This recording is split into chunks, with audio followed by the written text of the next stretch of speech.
نحمدہ و نصلی و نسلم علی رسولہ الکریم۔ ایک مسئلہ جو کہ بہت زیادہ پیش آتا ہے وہ یہ ہے کہ جب مسجد میں نماز فجر کی جماعت کھڑی ہو جائے تو اس کے بعد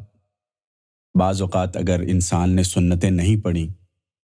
تو کیا وہ جماعت کے دوران اپنی سنتیں ادا کر سکتا ہے یا نہیں کر سکتا؟ اس سلسلے میں بعض فقہا نے یہ رائے دی ہے کہ وہ مختصر سی 2 سنتیں پڑھ کر پھر بعد میں جماعت کے ساتھ شامل ہو جائے، لیکن اگر ہم صحیح احادیث کا مطالعہ کریں تو ان سے معلوم ہوتا ہے کہ یہ عمل درست نہیں ہے، اس لیے کہ جب فرض نماز کی اقامت ہو جائے اور جماعت کا آغاز ہو جائے تو پھر سوائے فرض نماز کے اور کوئی نماز پڑھنا الگ سے یہ درست نہیں ہے۔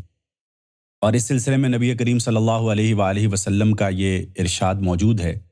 کہ آپ علیہ الصلاۃ والسلام نے جب ایک شخص کو دیکھا کہ وہ الگ اپنی نماز پڑھ رہے تھے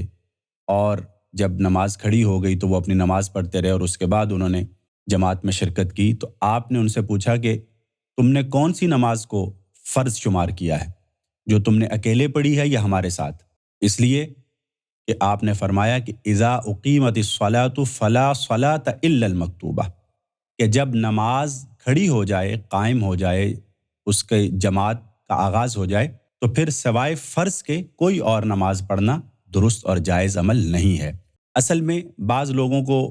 یہ شبہ لاحق ہوا کہ نبی کریم صلی اللہ علیہ وآلہ وسلم نے نماز فجر کے بعد کوئی بھی نماز پڑھنے سے منع کیا ہے،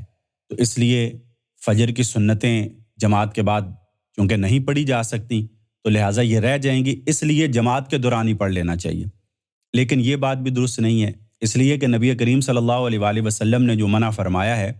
وہ عمومی نوافل سے منع فرمایا ہے کہ جب فجر کی نماز ہو جائے تو پھر طلوع فجر تک کوئی نماز نہیں، لیکن ایسی نماز جس کا کوئی سبب موجود ہو تو وہ جماعت کے بعد بھی پڑھی جا سکتی ہے، اور اس کی دلیل سنن کی کتابوں میں یہ روایت موجود ہے